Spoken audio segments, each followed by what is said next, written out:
guest is the, I don't know, should I say the past, or he has been the Secretary General for the MDCT, and he's also been the standing committee member for MDC, but of course, most of you know him as the Senator for Chimanimani, Honorable Mwonzora. Thank you so much for having us live right here.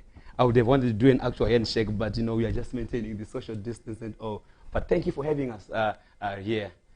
So yes, to all Zimbabweans who are watching us live right now, we are going to be having Honorable Mwonzora to kick off this show. We're going to be discussing a lot of issues, but I think top of the issues amongst all issues that we're going to be talking about today is the Supreme Court pronouncement that was made recently. I'll take it quickly to you, Honorable Mwonzora. You have been and you are a legal mind as far as these issues are concerned.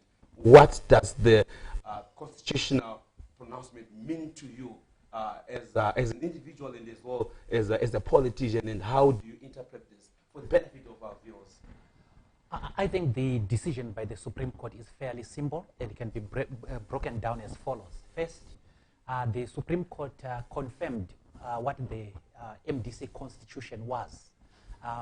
If you read the court judgment, you will find that there was a debate on which document was the constitution of the MDC. That has been settled now. Number two, the Supreme Court says that because of the constitutional infractions that did take place when we chose the leaders after the demise of President Tsvangirai, there is need to regularize this by going to the special Congress or the extraordinary Congress for purposes of compliance with the constitution of the MDC, and elect a new president or a president to replace President Tsvangirai. This is in order to make sure that the party complies with its own internal statutes. So the Supreme Court, what it doesn't say is to say that the MDC must go and elect X as the president. It still gives into the sovereignty of the MDC members. They are free to choose a person that they want as the president. But as a legal mind myself, I think constitutions are there, not for decoration, but to be followed. And I also think that because we subscribe to the values of constitutionalism and the rule of law, it is important that we should follow the court decisions. In that regard, it will show that we have respect for the constitutionalism, we have respect for our own statutes, but also importantly that we give confidence to our people. Remember, as Justice Patel said, we are a party that is potentially a ruling party. And because it is potentially a ruling party, we must give people confidence that when we are given to administer the national constitution, we will adhere to the letter and spirit of that constitution. This court case and the Congress that is coming is not about witch hunting. It is not about getting rid of anybody. It is about doing the right thing in terms of our own constitution. So I think there's been a lot of people throwing in probably their legal minds and should I say, you know, their own perceptions. And top amongst the issue, Honorable Mwonzora, I'll throw you quickly to this issue. Are you celebrating this pronouncement, and how do you see it as an ex-MDC member? I am not an ex-MDC member. I am an MDC member. That's why I'm serving as senator, and right now I'm sitting as Secretary General of that party. So I'm not an ex-MDC member. I've had a number of legal minds. Chief among them are the legal minds from people within the MDC itself. And one wonders why they were not making these arguments in the court. There was a period in which to make these arguments. And they could have made those arguments in court. And they didn't because they know themselves that some of these pronouncements are wrong at law and so on. And one of them is that the nature of the MDC alliance. They argue that the MDC alliance is a political party. But the MDC alliance is a group of 7 political parties constituted in terms of an alliance agreement. And that alliance agreement puts the number of parties which are... So you say the MDC alliance is not a political party? It is. a group of political parties. It is a coalition. How did you contest the last election? You were part of the alliance. How did you contest? Did you contest as a group of parties, or you contested as a political party? When you contested, it is as a group of political parties. What happened is that we agreed in the alliance agreement to use the same name, to use the same symbols, and it is spelled out in that agreement. But what that agreement says, I think it's in clause 2, is that the individual political parties retain their independence and separate identity. It says that in black and white. Mm-hmm. It also says that the individual political parties are given a quota of the MPs that they are to field. And they then go back to their parties to choose people to fulfill that quota. And they maintain the discipline of their MPs while they are in the House. So it is clear that the political parties remained as separate entities. I just need to set a clarification on this issue. You were also amongst the people that contested. Specifically, I remember doing an interview with you last year. You contested under the MDC Alliance banner as the Secretary General. Why did you do that if you were supposed to then dismantle? Because you were contesting for a party position, not an alliance position. You mean the Gweru Congress? Yes, the Gweru Congress. Oh, you took part of it as well. Thank you very much. Yes, I did take part in the Gweru Congress. And I've seen quite a number of people, senior leaders, misleading Zimbabweans about whose Congress it was. The Gweru Congress was an MDC Congress, not an MDC Alliance Congress.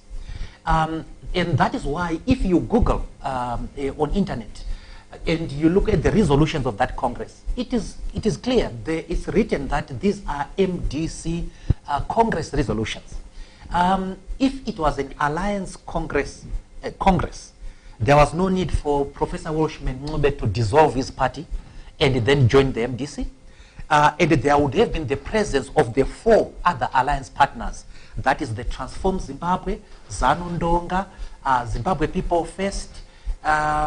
They should have come. The PDP, they should have come to the Congress as political parties. Now, this was a MDC Congress. And if you look at the resultant documents, the constitution that came out of there, the constitutional amendments, it is clear that they are MDC constitutional amendments. Nowhere do you see a constitution of the MDC. So we are a bit confused. When you say MDC, can you just give us clarity? Do you mean MDC Alliance, MDCT, or the original MDC? Yeah. Which MDC are you talking about? Because now we are getting a bit technical, so we need to know exactly where you are driving us towards. The MDCT is actually called the MDC. But for purposes of elections, especially in 2008, we need. Can you come again on that one? The MDC? The MDCT. Yes. Its actual name is MDC. Simply MDC. And the Washman News MDC, what name do you give it? It is MDC as well. They had the same names. And in order to inform the voters on which party they were going to vote for, we then, at the suggestion of Secretary General Tendai, we then put a T to distinguish ourselves from the other MDC, which was led by Gibson Sibanda and later Professor Mtambara at that time. So when you then go to the statutes establishing the party, it is the MDC. So when we went to Gweru, it was an MDC Congress. We went there. The results that came out of there, in my respectful view, are irrelevant. I mean, people voted for people they wanted. They voted out the people they did not want to take the positions. I didn't take offense with it. And in fact, I think about 3 days after the Congress, I summoned Charlton Wende and did a smooth takeover with him. Well, what were you handing over, taking over? You were handing over as who? And you wanted him to take over as who? I need to understand that. What did you hand over? I was handing over the office as MDC Secretary General. The MDC formerly led by Changrai. So I was handing over the office to him, the relevant documents. I was also handing over the problems that were supposed to be resolved, that I'd left unresolved there. I was also handing over to him the international relations portfolio. the various programs that we had done and what he was supposed to look at, the things that he was supposed to prioritize. So I did hand over the office to him. I'm saying this to emphasize that the results of the Gweru Congress are irrelevant because they don't make you less an MDC member. Okay. So when you were having this Congress and you were handing over, sorry, because you have introduced new terminologies that we probably were not aware of before this show started. You were handing over as an MDC-T and an MDC alliance, and you gave power to Wende. Is that correct? No. So you remained a certain member of a certain party. Which party was this? It was the MDC. MDC-T led, which is the MDC led by Chagrai. Yes. Is the MDC that went to Congress in Gweru. Where the MDC it is the same MDC that had the 20th anniversary, I think it's somewhere around September last year. And because I was no longer the Secretary General, having lost the election in Gweru, I handed over the office to Wende as MDC Secretary General.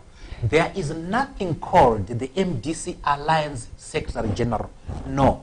There is also nothing called the MDC Alliance President.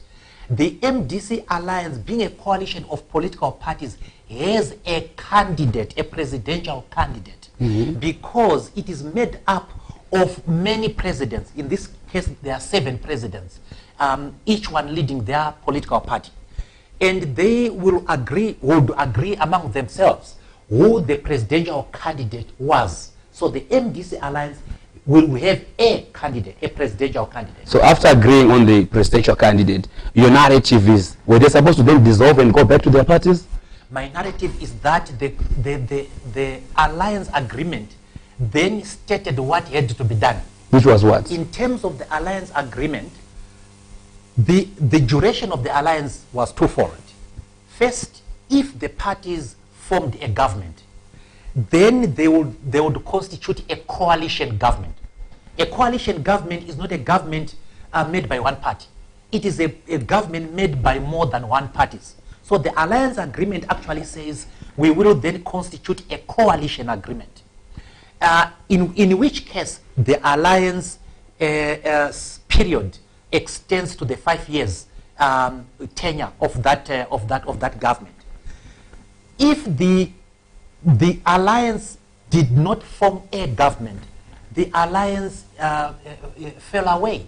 It had no reason to exist because it says what it is. It is a pre-election alliance. That's what it says. So why did we have presidential candidates?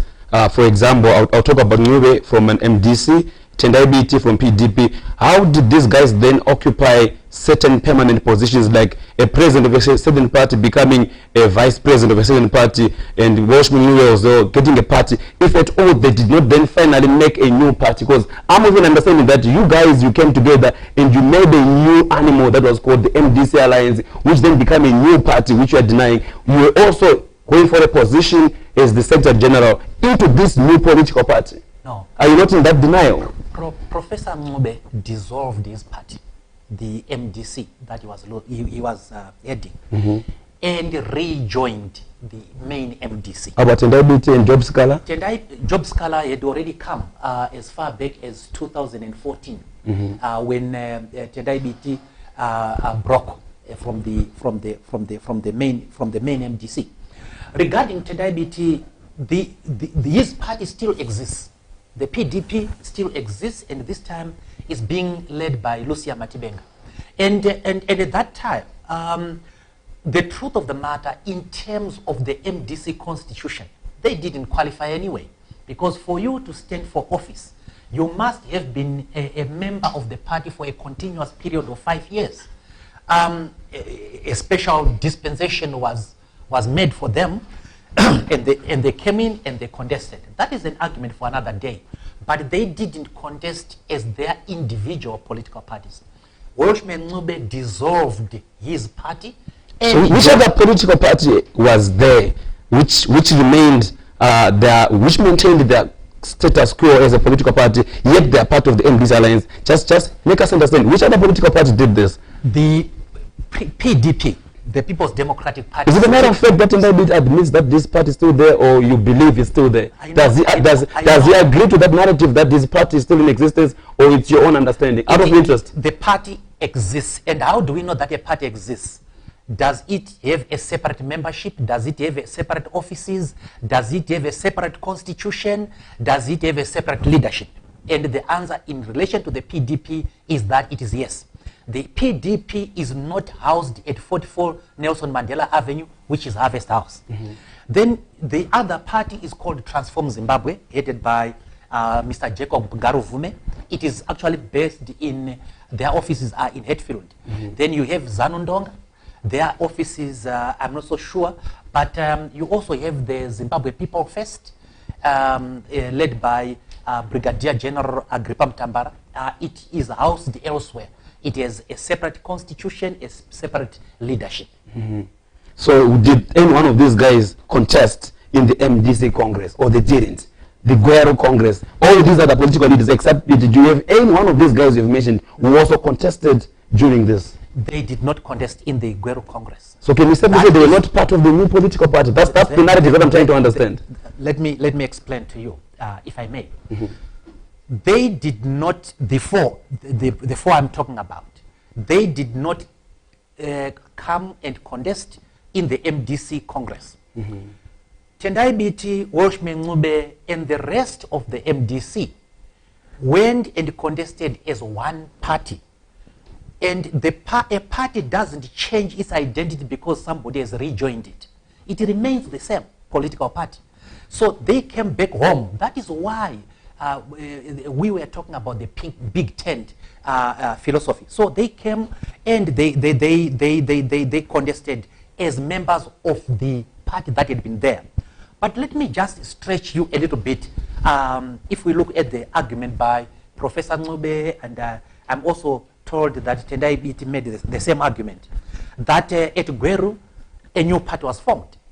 Now, if that is the argument, Guero Congress took place, I think it was on the 23rd of May, 2019, which is almost a year after the election had taken place.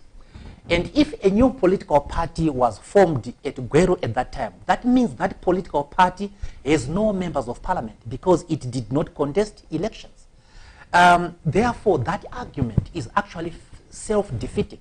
If they say they went to Guero and formed a separate political party from the MDC that had been there, then that is self-defeating. But the truth of the matter is, it was the MDCT, the main MDC, that they went to Congress for.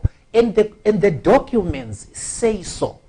The resolutions say so. The Constitution says so. So if we were to take that narrative, Honorable Mwonzora, before I just give over the interview to my co-host there, out of interest, were you supposed to then also go back to your political party? Did you go back to your political party, the one that you are now calling the MDCT, should I say, after losing or after having the Congress? Did you, as an MDC member that joined an alliance, go back? Did you also go back to your original party? You are convincing yourself by your own argument, with due respect. And my position is, and my explanation is, it was the same party that went to Guero. It had been joined by other people, individuals, and not political parties. Granted, they had been presidents of their political parties. So in other words, you are saying the MDC didn't change, but it had people that joined it. Yes. So that's your explanation. Yes, it was joined. Walshman Ngube, Tendai Biti, and their group came and rejoined as individuals. The political party that had always existed, that has been always my political party, that is my political party, and which is the MDC, formerly led by Morgan Tsvangirai. So when the Congress ended in Guero, there was nowhere to go back to because I was in the same party, and that is why I was an official in that party.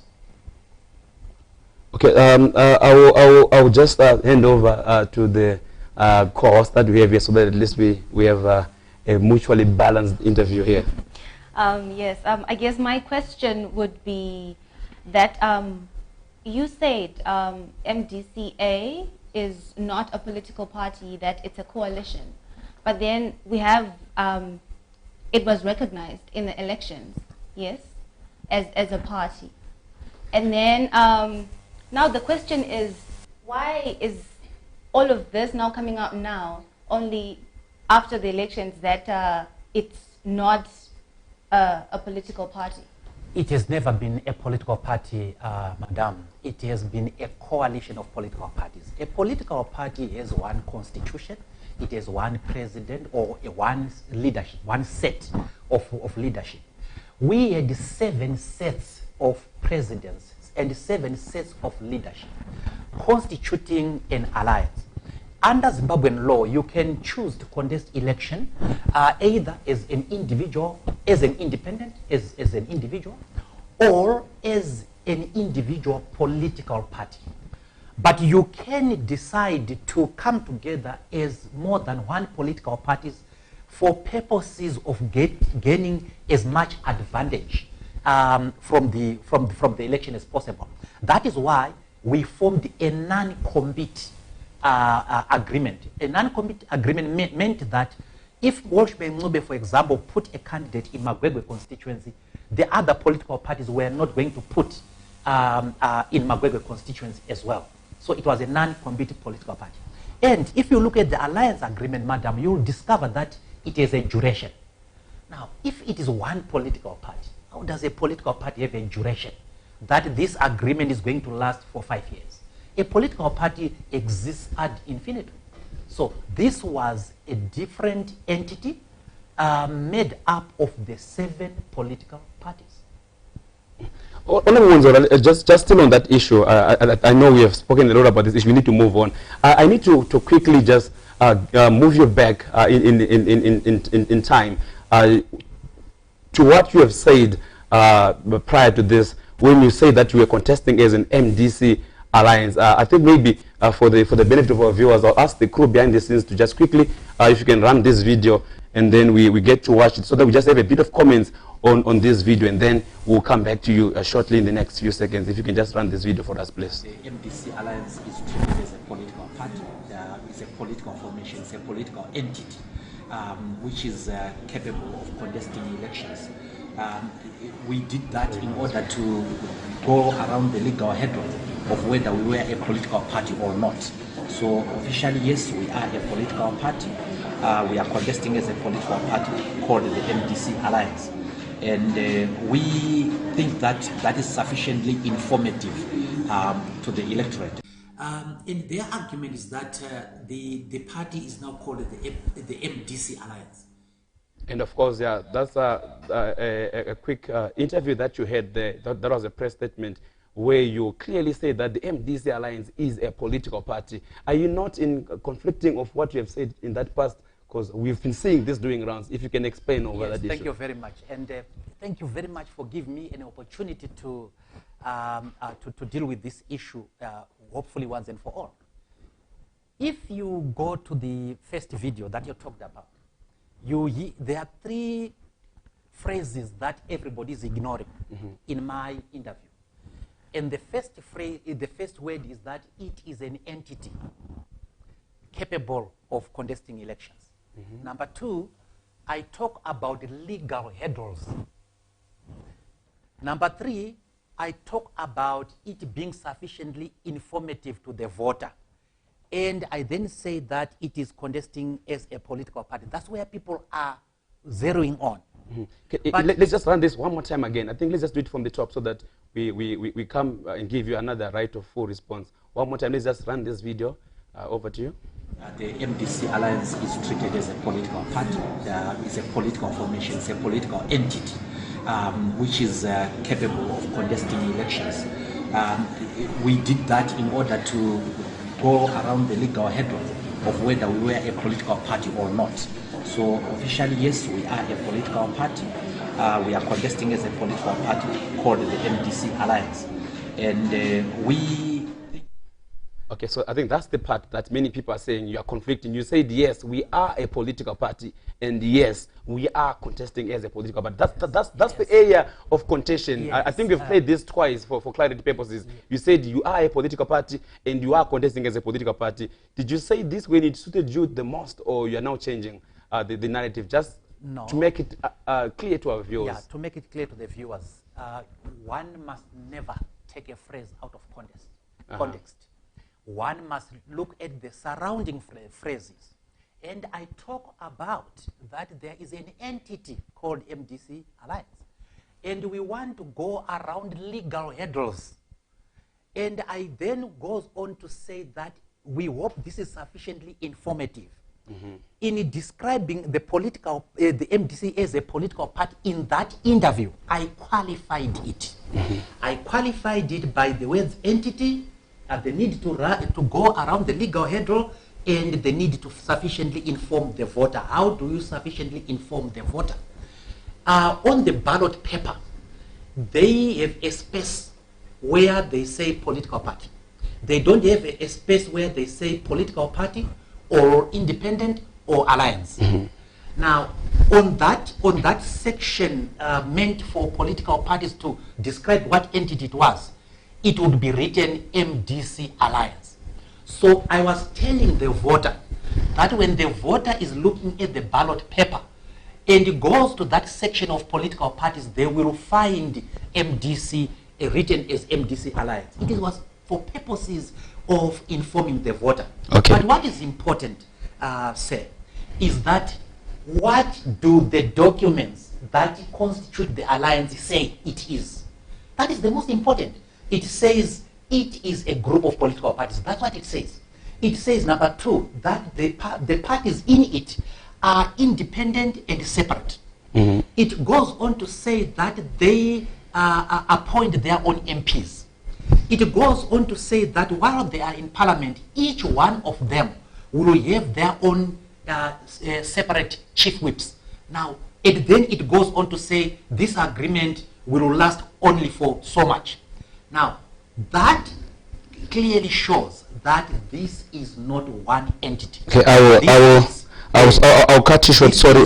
This is a group of political parties. Okay, so I will quickly just cross over to our viewers who are calling us. Yes, you can call us live on the number that has been put up on the screen right now. So I will quickly just cross over to this caller. Has been insisting on the call so that we understand what the caller has to say.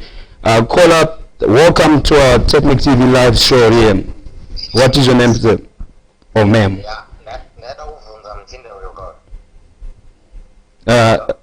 Tukutaura nani nzani? Court judgment yakanga achida kuita Mwonzora yakaitayo achiwanda nemuno. Now that they got it kunzi kupendia akuya. Now that team of office yatwangere kapera muswa muna November 2019. Vanoita sei ipapo because kupeacha itka is what? Because the judgment yati kumasure kaita mune move office yake yapera 2019 muna November. Saka toda kuza kuti vachapaita sei ipapo vanengodi kuti vadero. And also I think these gentlemen vatora a political battle into a court of law kuti vabatsirwe nelaw paisingashandi because ipapo vachapaita sei ndo patoda kunzwa kavambopindura ivovo katinzi.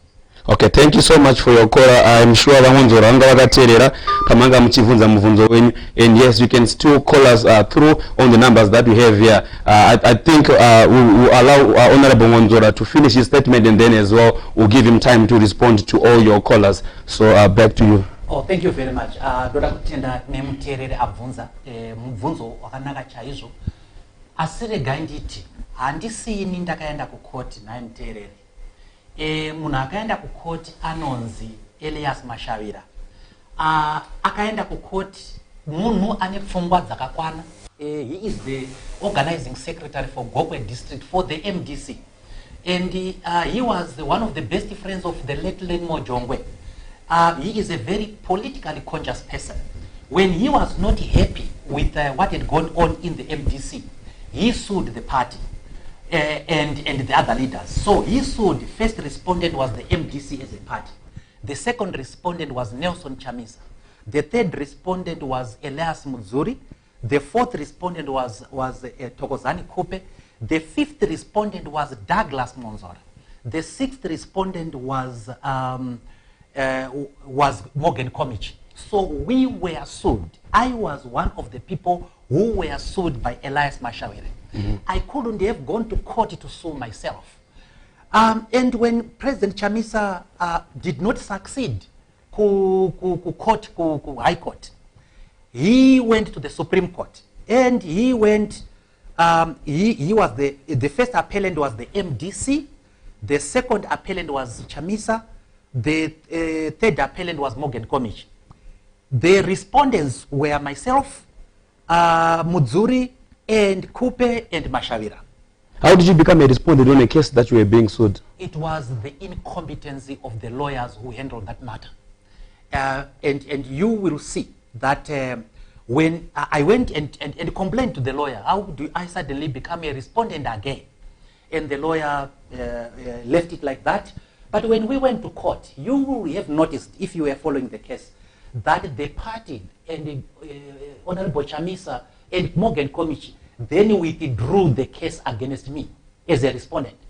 They liberated me as a respondent and offered to pay me for that, for having wrongly cited me. So why their lawyers had done it, it's something that I do not understand. But as a lawyer myself, having been a law lecturer for some time, I think that this was a mistake. If it was a mistake, it's one of the mistakes which are not explainable at all. All I can say is that it was malicious. Now the varikubvunza kuti judgment yakati Kupe ndiye achaita president kwete handizvo zvayakataura. Judgment yakati pa constitution ye MDC aifanira kuita acting president ndi Thokozani Kupe. Judgment iri kuti mukaenda ku Congress munonovhotera munhu wamunoda sa president. Haisi kuti endai munovhotera Mai Kupe kana kuti vaMwonzora kana kuti vaComich kana kuti vaChamisa. Iri kuti sarudzai munhu wamunoda. Ndipo pandiri kupokana nevanhu vakati wandei. Is this practical, Honorable Mwonzora, right now for you guys to go back and have a Congress? Is this not a judgment that was just technical and is not practical to implement in real life? You are a legal person. How practical is this to implement such a judgment? Because the court also admitted that it is not practical and it has been overtaken by times. And I want to understand your view on this. Actually, sir, yes, this is not the first time that courts have ruled in a dispute, similar dispute. In the Anglican Church case, the famous Anglican Church case versus, I think it was Bishop Kunonga, that long dispute. When the Supreme Court finally disposed of the matter, it was after the period in which the Anglican Church should have had its conference or congress. The Supreme Court ruled that go back and follow the law. Now, if courts don't do that, people will violate the law and hope that things will end by a fraction of time. As time goes on, zinongo varana, and anyway, it encourages lawlessness. So after having discussed the question of moot, which is the one you are talking about, the court went on to say two important things. Number one, that it is the discretion of ordering this remedy. Number two, it was conversant, it was cognizant of the fact that given its size and electoral performance, the MDC was a potential political ruling party.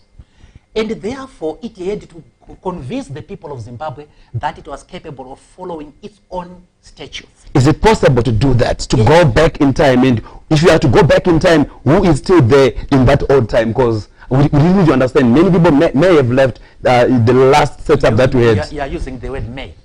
If there's any, please let us know who is still there in the last order. The people are there. There are 4,500 delegates who were there in the 2014 Congress.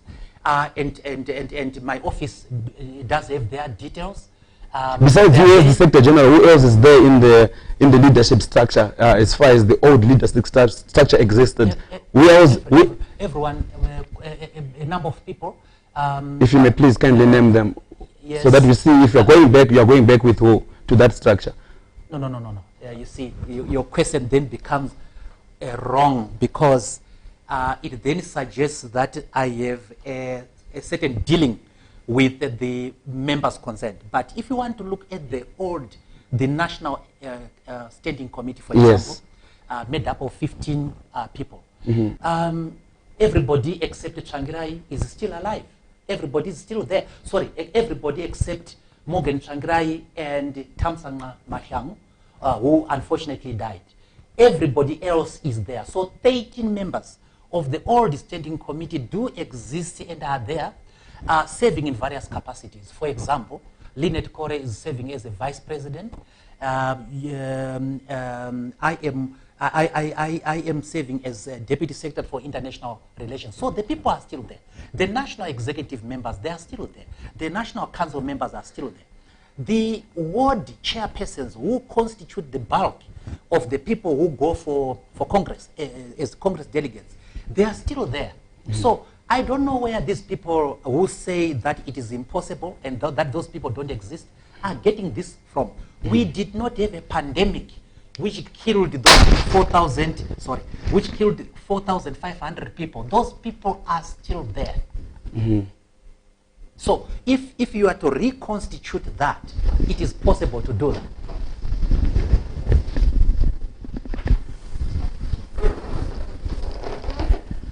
Okay, so I think to our callers, we are going to open up the calls later on. I think to try and have a bit of continuity, I think we're going to have a second segment after the short break where we'll then allow you guys to make calls in. But so that we move on, this has been a very contentious issue. Honorable Senator Mwonzora, let me ask you something on perspective of values and what you stand for. What you stand for. You are doing this in defense of the values that Morgan Richard Changirai stands for, correct? Not entirely correct. Doing this in defense of the values that the MDC stands for. And these values, would you defy the values for Changirai? If you are given, would you defy Changirai's values? No. The MDC has values which are written. And you find them in Article 3 and Article 4 of the Constitution of the MDC. Democracy, freedom, justice, fairness, solidarity, etc. It is rule of law, constitutionalism. Morgan Changirai may not have been a perfect person, just like all of us. But he tried to live those values. So there are no values called Changirai values. These are values written and conceived by the party at its inception. And they are universal values. And these are the values that I, as a person, given my background first, as a lawyer, secondly, as a person who has been in the democratic struggle for a very, very long time. Since how does this make you feel? You've been there for a long time. How does this court pronouncement make you feel? Because some people are of an understanding that this court ruling splits and separates or rather destroys the MDC, where there's an MDC-T alliance or MDC or MDC as a party. I'm not worried about the technicality. How does this fly in your face? I don't think it is tragic that it had to go to courts instead of being settled at home. And history will record that I tried as Secretary General to deal with this issue. Immediately after the death. If you may shed light, what did you do and how did you? After the death of Morgan Changirai, I called the 3 vice presidents then, Chamisa, Kupe, and Mwonzora. And I explained to them what had to be done in terms of our party constitution, specifically dealing with the death of a president. I brought to their attention clause 9.21.1, which says if a president dies, you go for extraordinary Congress. I then suggested to them that we go for extraordinary Congress. And that it was still possible to go for extraordinary Congress because the election was in July, end of July, and this was February. So we could get a month to do the Congress and still go. Or alternatively, we could agree on who we wanted to be the president at the extraordinary Congress, but we convened the extraordinary Congress to fulfill the legal requirement, and then we have that person. Do you think that did not find favor with these, with some of these leaders, and they thought that my interpretation of the law was biased? I then asked them for permission to ask a separate lawyer to give us an opinion, and we sent it to Advocate Eric Martinenga. Advocate Eric Martinenga then suggested the same things that I had suggested. And if you go to the advice of Advocate Martinenga, the advice that I gave, and the ruling that eventually came out, the three are identical because the law there was very, very clear. Now, we then had to go to court first time, and Mashavira then won his court case. At that point in time, I did suggest that we just have to comply and we go to the extraordinary Congress anyway. We had already planned for a Congress in May. We could have just converted it into an extraordinary Congress to fulfill the legal requirements. That didn't happen. People behaved as if Mashavira's case didn't exist. And in July last year, we were then called to the Supreme Court to say, well, the case is still here. You have a disgruntled cadre within the party who has rights. And let me say, it doesn't matter whether you are president or secretary general or secretary for international affairs. Your rights within the MDC are the same as the rights of the last person, if I may use that word, within the MDC. They have membership rights, including the rights to challenge the decisions of leadership. Now, we can't belittle this court case because it was won by somebody small. If somebody small was big enough, was brave enough to speak truth to power, we need to honor that person. We need to respect that person. He has won his case. Are you by in any chance linked, connected with Mashavira? Is he part of your project, as people are alleging? And how well do you know Mashavira as an individual? Well, I come from Nyanga. If you may want to know, I come from Nyanga North in Manicaland. I worked in Mashingo for quite some time. I also worked in Kadoma for some time, for just a little bit. And most of my time I have worked in Harare. Mashavira stays in Gokwe, rural Gokwe. I did not have knowledge of him, specific knowledge of him, until after he filed his court case. And I was interested. Do you talk on personal terms with Mashavira? I am not enemies with him. Yes, I met but do you converse? Were you talking during the court application? I met him at court. Yeah, he greeted me. I greeted him back. He greeted Komichi. I have seen him greeting Nelson Chamisa. Do you talk on a personal basis? Phone call, WhatsApp, or anything? Do you talk with Mashavira on a personal basis? That's the question. On a personal basis? Yes, like WhatsApping, calling each other, having private conversations. Do you do that? I don't remember that. You don't remember, or you don't communicate? I don't remember.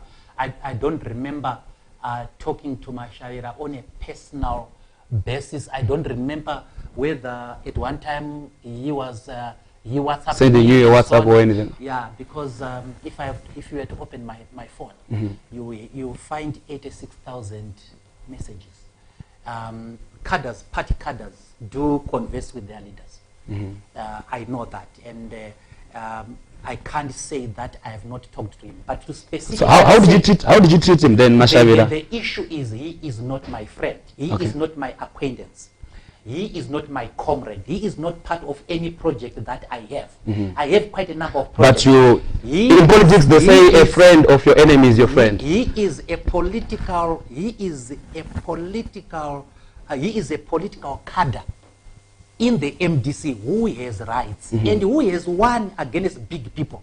And what I'm saying as a constitution maker, when big people lose to small people, let's have the magnanimity. So who lost here, Honorable Mwonzora? Did the big people lose, or you also lost? How did you take the pronouncement? Did you feel that you lost, or you celebrated the victory in your capacity? You are saying big people lost. Did you also lose after Mashavira challenged this, or you felt some people lost? How did you take this? I did not win anything. I did not win anything, and I did not celebrate.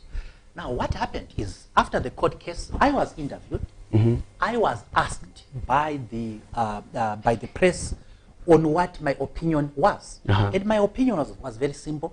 Let's just follow the court judgment. So why were you fighting? Why were you part of the team that were fighting against Mashavira when you were of the same understanding? Why then oppose them in court, yet in principle you agreed with them out of interest? What happens is that when you go to court, it does not matter what your attitude was before the court pronounced itself.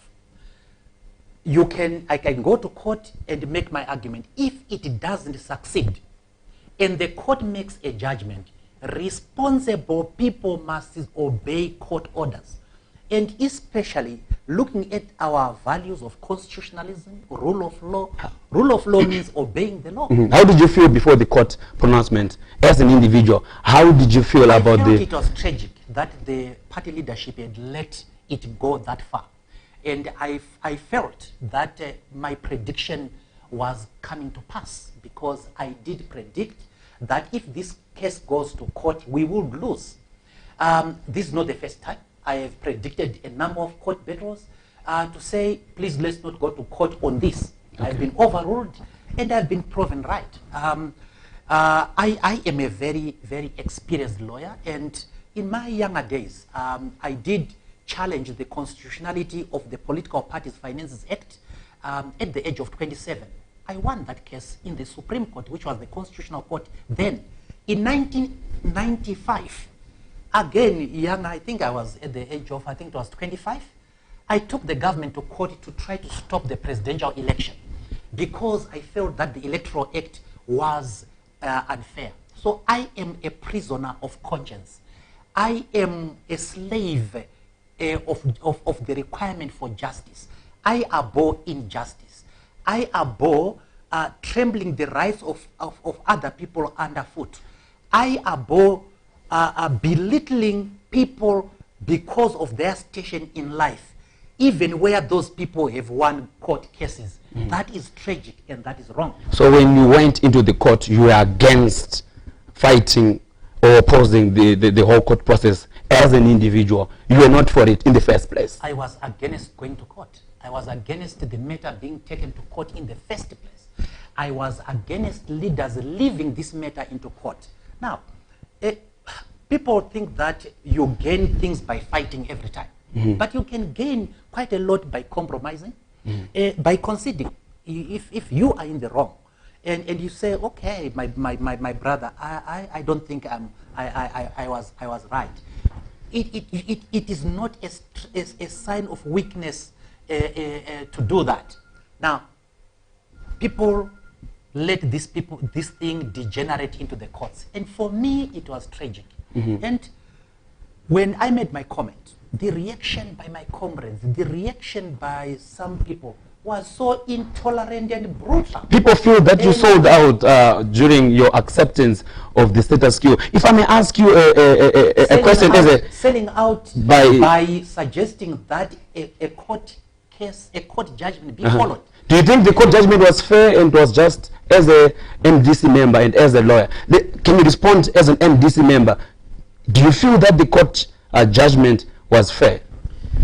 When you look at justice, and you look at whether something is just or not, you don't consider yourself an MDC member or a ZANU-PF member or an individual. There is no separate standard for justice. So you can't say to me, answer as an MDC member, answer as a lawyer, answer as a senator. No, there is one standard of justice. What was before me is first knowledge that this is the highest court of the land. And things end here, the dispute ends here. Number two, that anybody who goes to court, who takes a matter to court, must know that there are two outcomes. Either you lose or you win. So you go to court you take a conscious risk. And my colleagues had taken a conscious risk. One of your colleagues had a premeditated speech. Probably he knew something that you may not have known, or Zimbabweans have not have known. He had a printed speech that he gave us as journalists that was celebrating and acknowledging the outcome of that. Were you by any chance privy to the court outcome than any other Zimbabweans did. I can specifically say that Honorable Committee read the speech that was a victory speech that is now circulating to not have paid for those services. I know I will not speak about the service being paid. He has to speak on his own. But will you privy to the court outcome, Honorable Mwonzora? First of all, my brother, I have heard a lot of things being said by people on Honorable Committee which are unfair. That is a sellout, that is not loyal, and so on. Let me just briefly say, Committee was the presidential chief election agent for Morgan Tsvangirai in 2008. Committee was the chief election agent for Tsvangirai in 2013. He was the chief election agent for Nelson Chamisa in 2018. In 2008, Committee spent almost 6 months in jail as a result of the election, by virtue of him being the chief election agent. In 2013, he spent close to 7 months and to the nearest year, that's a year, in prison as a result of him fighting the electoral system. In 2018, he went and disputed the election in front of the cameras. The famous, these elections are fake speech. Yes. That's a brave man. That's a man that you cannot just bad mouth at will. Now, Committee thinks differently about this case. He doesn't suddenly become a sellout. And I have heard people, including lawyers in my party, less educated than Committee. Because Committee holds a Master of Science in Conflict Management. Apart from other qualifications. Yes, he stammers here and there. That's the disability that he has as a person. But he is a man of an immaculate brain. That is why both Tsvangirai and Chamisa trusted him with their presidential results. They put their presidential fate in Committee. How would they have put their presidential fate in a person who was as useless as my other colleagues are describing him? Committee never made a political misjudgment of the magnitude that some of the colleagues who are criticizing him did. In 2005, in 2006, the MDC split. Wolfman Ngube split the party. In 2014, it split. Wolfman split the party only to go into political oblivion. Committee never did that. Tendai BT split the party, formed the PDP, which split again into, which split 3 times. Committee never made that misjudgment. And you hear people who have made monumental errors in life denigrating Committee's intellect. Again, that is the attitude, the arrogance of lawyers that I always speak against. You denigrate anybody who differs with you. You denigrate the small man who has won against you. It's like Dynamo's losing the Ziffa Cup to a smaller team. And it goes on to denigrate that team. I would congratulate that team. I will be magnanimous in defeat.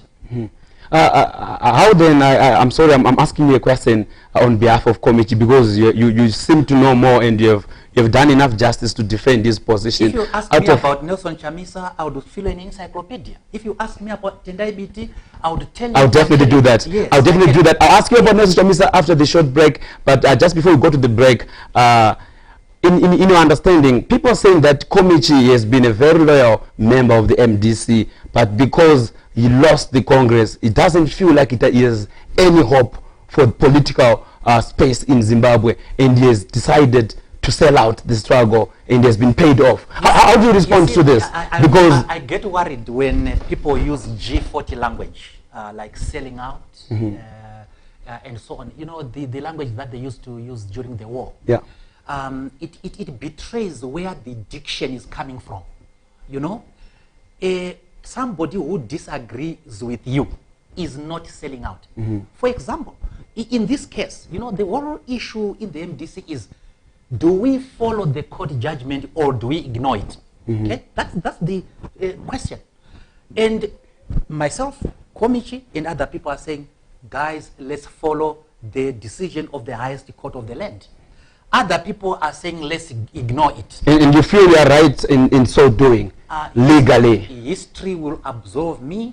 It may be politically inconveniencing now, but I am 100% sure that I am in the right. Last question before we go for a break, Honorable. We are worried. You are driving, and committee, you are driving a narrative that MDC should go for this Congress. And you also spoke in length about how they should have gone for an extraordinary Congress. My question to you, out of interest, what difference would the Congress make now when you actually had a Congress that you also agree that other political parties joined? To me, you've already done a Congress. What is the difference between that Congress and this one that you are now pushing for? What would that make? What we are saying, if I may state it myself, yes. What we are saying is that the MDC must follow its constitution. Number two, the MDC must respect the outcome of the court hearing, because it is no option, it is no other lawful option. Anything else is to slide into lawlessness, it is to promote anarchy, it is to be ungovernable. I agree with you. You are a politician. I don't think this is the image that my party wants out there. Remember, it's my party as well. I don't want it to be viewed as that. As I don't also want the MDC to be viewed as a party that disregards the interests of the small men. Even where the small man, at great personal risk, has been declared to be correct by the highest court of the land. I'm talking about the mootness of this judgment, Honorable. You're a politician. You cannot run away from the fact that they are forcing you to do what you have done, but probably maybe we're arguing on the technicalities of timelines. What difference does this make if you're going to be forced to do a Congress now when you already had a Congress? Do you think that it will make any difference, or it's an issue of technicality and going back into times that you shouldn't go back into? It makes a difference. It makes a Enlighten us. It makes a difference between legitimacy and illegitimacy. You know, it is not a good thing for people within the party to be always questioning whether the leader of that party is legitimate or not. And I don't want you to say that legitimacy is irrelevant, because legitimacy is the question that is bedeviling the Zimbabwean political establishment right now. It is the question you hear on every MDC rally. It's the question you hear in every discourse. It's the question you hear when you discuss about sanctions. It's the question you hear in parliament, in the streets and everything. So it is an important thing. So we must live the legitimacy. We must live our values. So following the courts, following the constitution equals legitimacy. Disregarding the constitution, disregarding the court orders equals lawlessness and a question of and a challenge of your legitimacy every time. So the MDC is faced with the two values: the values of promoting constitutionalism or ignoring the constitution. I say it must follow constitutionalism. And you are fighting for the constitutionalism no matter the political outcome. You are not worried about that? I am not worried about what people, some people will say when they are in the comfort of their homes and so on. I have been in the democratic struggle from 1988. I have been arrested by this regime on 34 occasions. No other person has gone through that difficulty. I have tried to write the National Constitution of Zimbabwe on 3 occasions. The first one, the yellow draft during Fordesi in 1994. The second one, the National Constitutional Assembly Constitution. And then the last one was the Copa Constitution, driven by the urge that Zimbabwe must go to constitutionalism. It must respect the rule of law. It must respect the rights, including the rights of the smallest man or woman. Honorable Senator Douglas Mwonzora, live right here, saying a lot of things. We are going to be taking a short break, and we'll be back after this break, just for us to take a breath.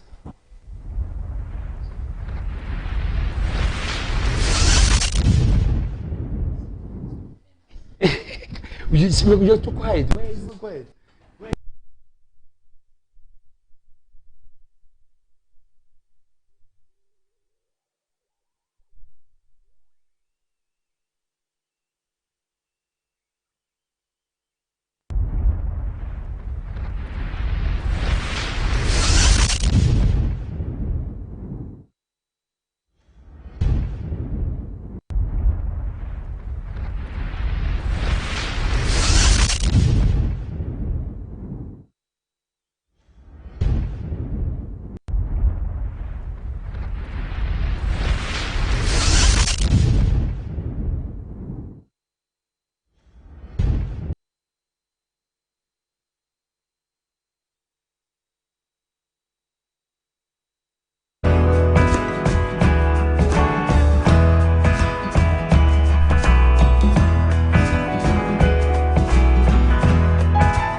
will be taking calls, and this goes out to our viewers.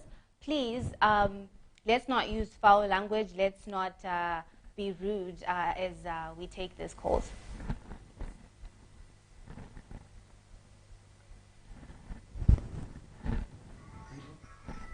Hello? Hello. Yes. Welcome. This is TechMac TV. Yes, how are you, ma'am? I am very fine. Thank you for calling us. What would be your question, please? Question yandinayo kuna mkomataji anditi. Hello? Yes. Maybe mkupe wakaita Congress. Wakati waita MDCT Congress yao. Yes. She contested my elections as MDCT. Then wakumana wakazoona kuti ataji obtended MDCT after uziwe wakati we are the original MDCT kupe wakati ni the original MDCT ndopawaita Congress yao wakacontest as MDCT au wakacontest as MDC Alliance pama nomination paper pakatonzi name of party pakanzi MDC Alliance saka now kupe uliwa wao da kudzosa apa yakambomira MDCT awise MDCT yake haisisiriyo here avakuda here kana kuti what is the point. And also Mr. Mwonzora varikutaura zvavo as a politicians munhu anenge akariisa malaini avo but the public opinion yevanhu isu tirikuona sekuti Mwonzora munhu ari Peter akaryiwa kucongress vose nevakomana havana committee ende it is not possible zvavari kuda kuita vachangojajiwa futi nevanhu nyangwe vakaita kuma-elections vana kupe vanongoryiwa. And what you want to tell Mr. Mwonzora is semunhu akadzirespecta chikushoka chaiko nezvavari kuita izvi asi one thing you know is munhu akaita saChamisa hakwanisi kumisiwa nematrix aya. For all information you know that Chamisa is popular than MDC. That's why akawana more votes than the party. That's why matrix are kuitwa negovernment also ayakuda kumisa Chamisa. Their target is not MDC because MDC is a weaker brand. Even yet Trangrey had almost 2 million votes. He never got that. The highest he got was 1.2. Like a true risk. Kupe cannot come and say, MDCT and that is you. This is an MDC alliance. The party running now wakada ubi vanhu avavadi vana Mwonzora. Zvimakoti zvavo zvavari kuita izvi. Chitsotsi zvavari kuita vakapuwa mari vakadya vantaraunda. Yeah. Thank you so much for your question. Can I answer? Yes, you may answer. Yeah. Let me start by dealing with the very last remark that this gentleman made. And I want to say that I do respect his question, I do respect his opinions. This is the tragedy of Zimbabwe.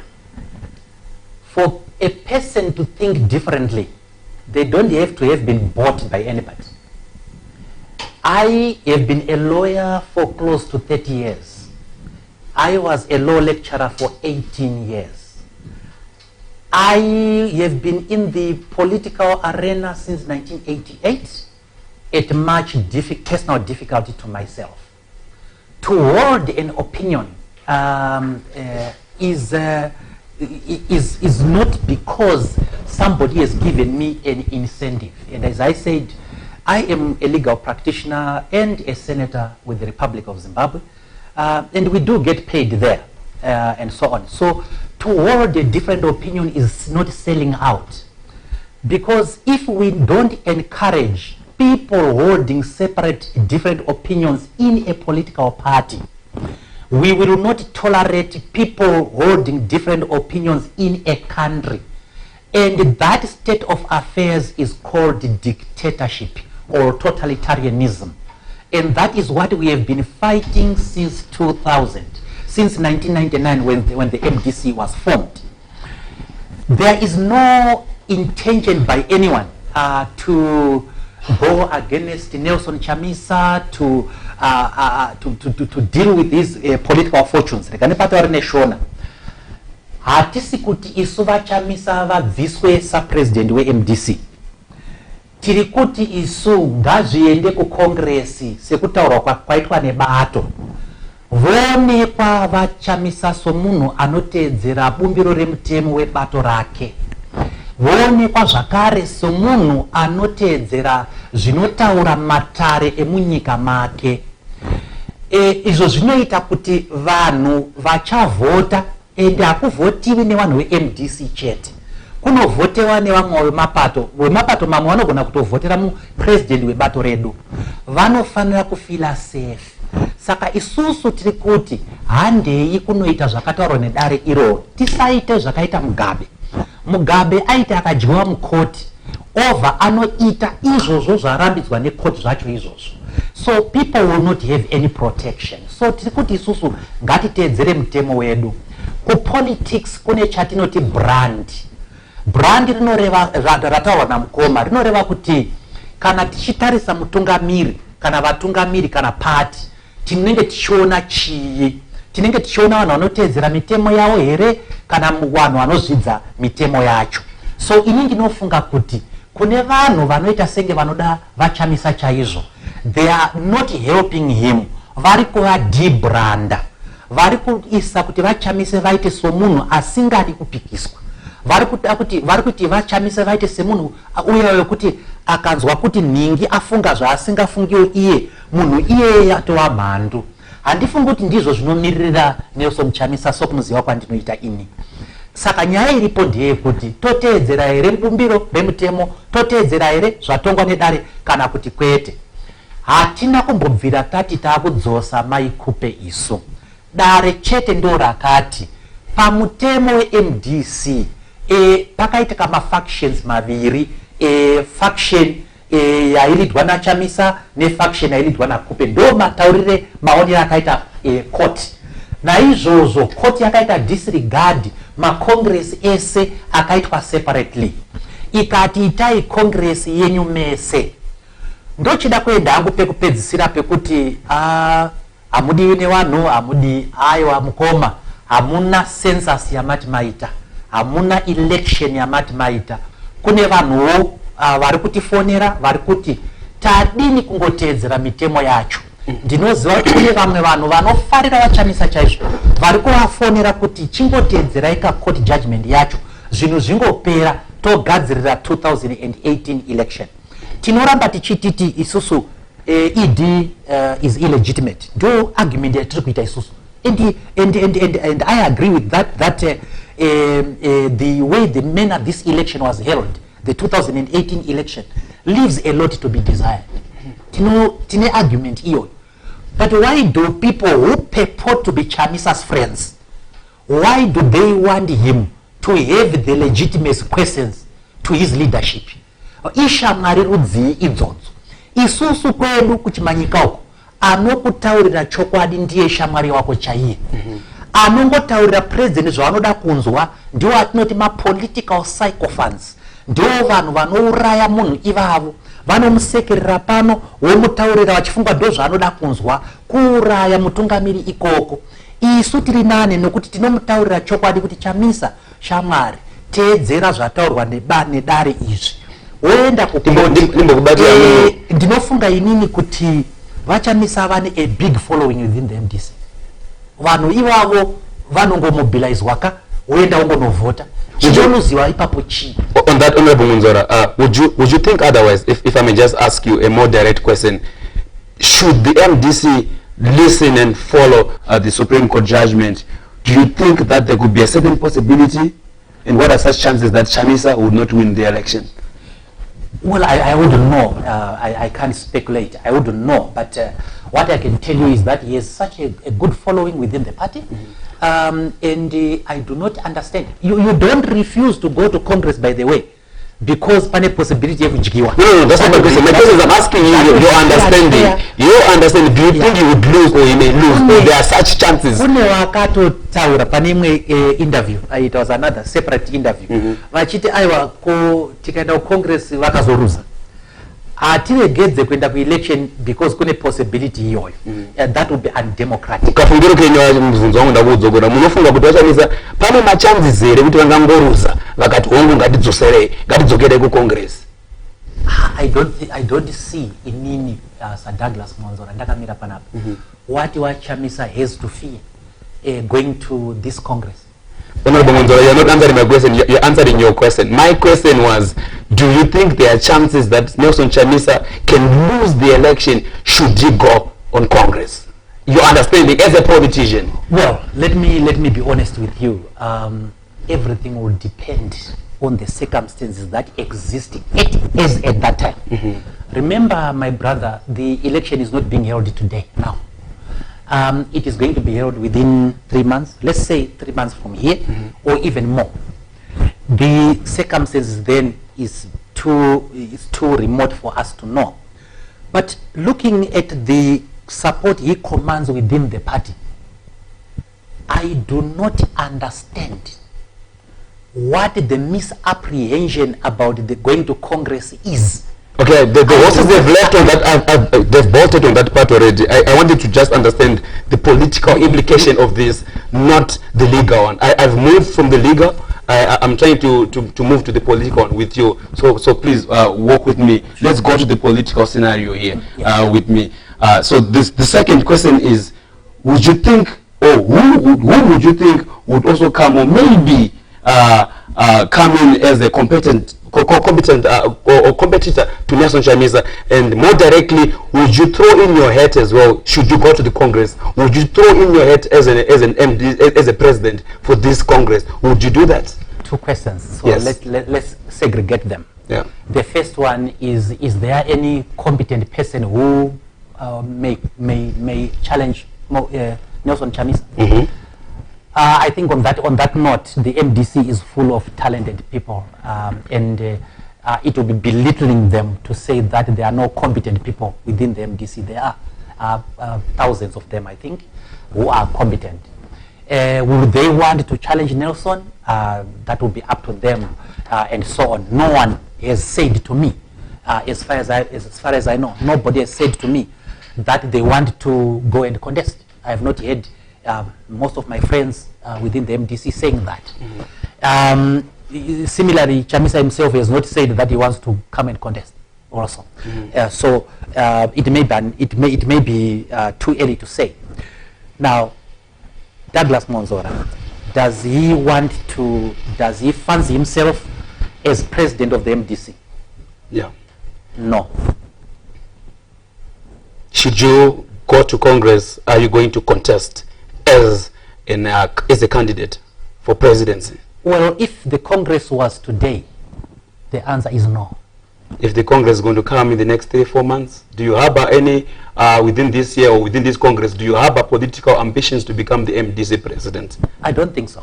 You don't think so? So I think I was just asking this to have clarity on your ambitions and your interest as far as this whole court issue is. My ambition, sir, is to see a just MDC.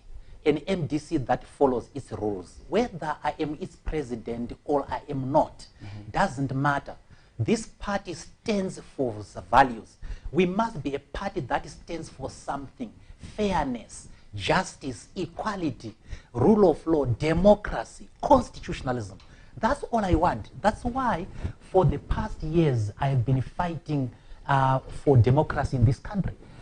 Since my days at the University of Zimbabwe and so on, I was fighting for a just Zimbabwe. I knew at that time I was not going to be the president, but I wanted, like in 1988 and 89, we were fighting against the one-party state. That's what I didn't want. I don't want a country that is being run the way this country is being run. I am fighting against that. But for me to succeed nationally, I must instill the values in my own party. And I must beg to differ with my colleagues within the party that we do not have to sacrifice principle. We must stick by our values and our rules. And this is what I'm asking my colleagues to do. Whether they will shout at me and call me CIO or say I've been bought. Have you been bought? Have you been bought, Honorable Mwonzora? Have you been bought? I don't want you to preempt my question. Have you been bought, and have you been paid by CIOs or MDC detractors or whatsoever organization that exists? Of course not. If you were Of paid, would course- you say of- yes? Of course not. Of course not, sir. I have not been bought. Okay. I am a man who holds firm beliefs. And I want to refer you, sir, to the film called The Democrats. This is a film that deals with the Constitution when we were doing it. Interesting movie. I watched it. Yes, and that film will show you the type of individual that I am. And the type of difficulty I am prepared to go in order to defend principle.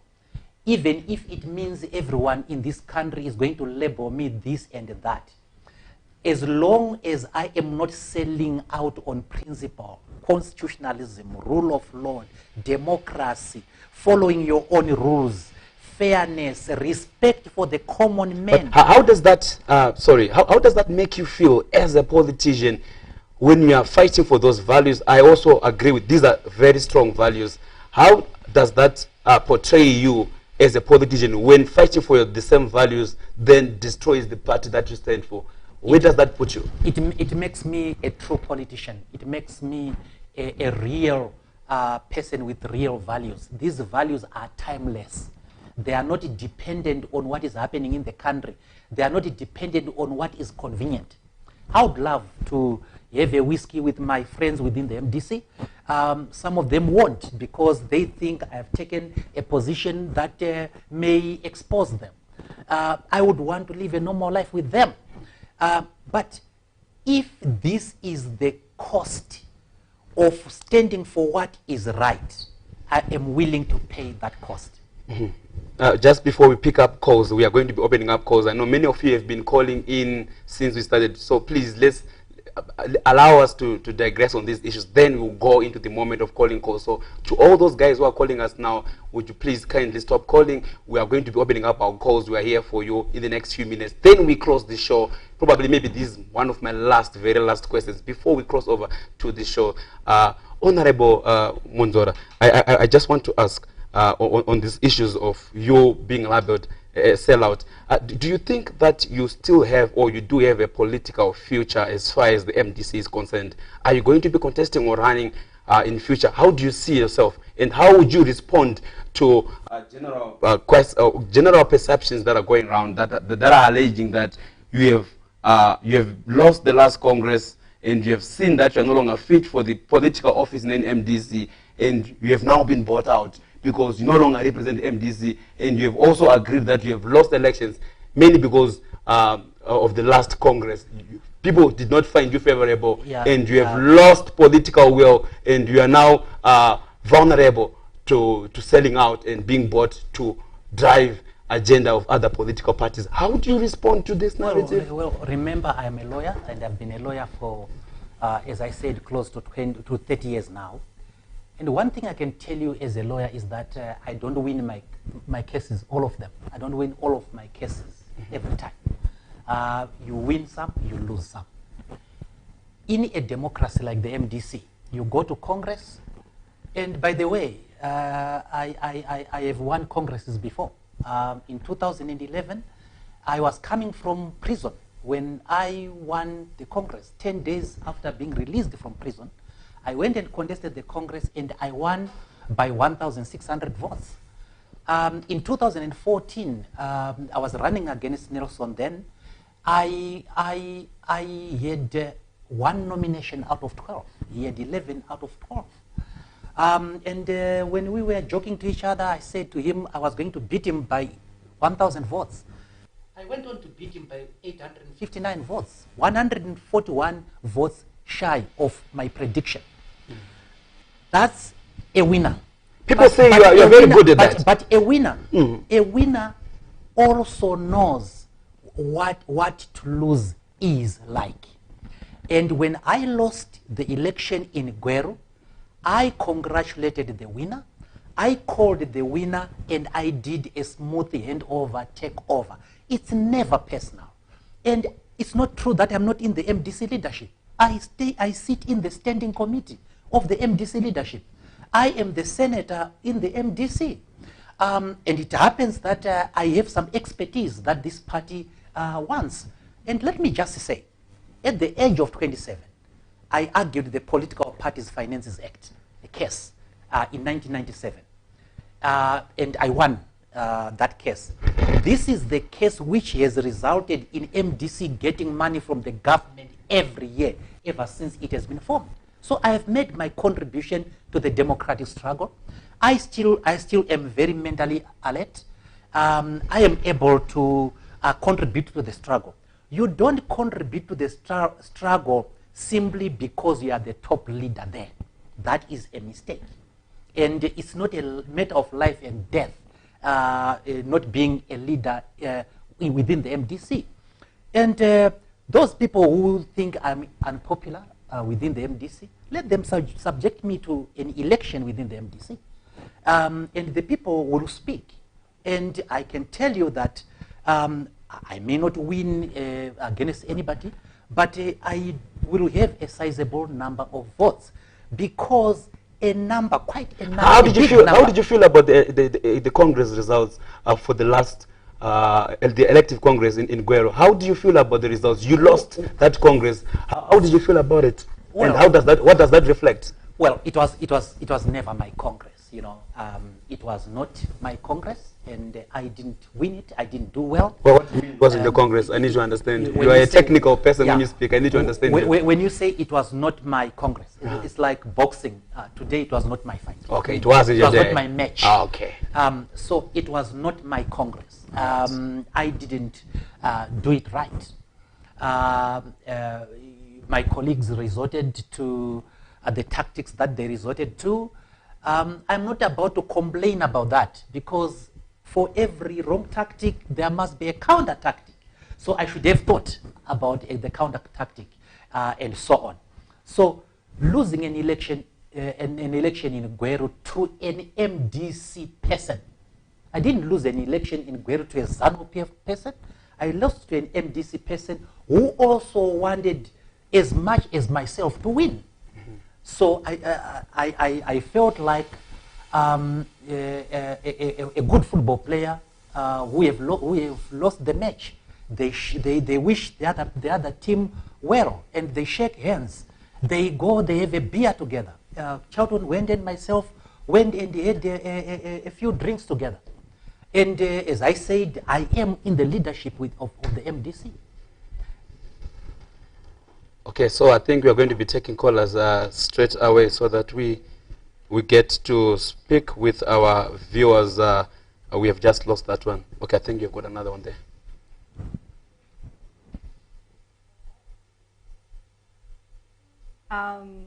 Yes, we'll be taking callers just now. Okay, Hello? Hello? Tatmark TV? My name is Mwonzora, and I'm a question for Mwonzora. Yes, please. Okay.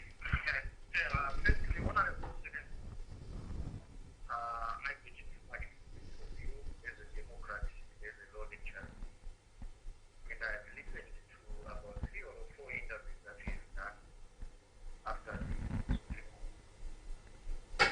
And all you've been talking about is about principles and principles and constitution and constitution.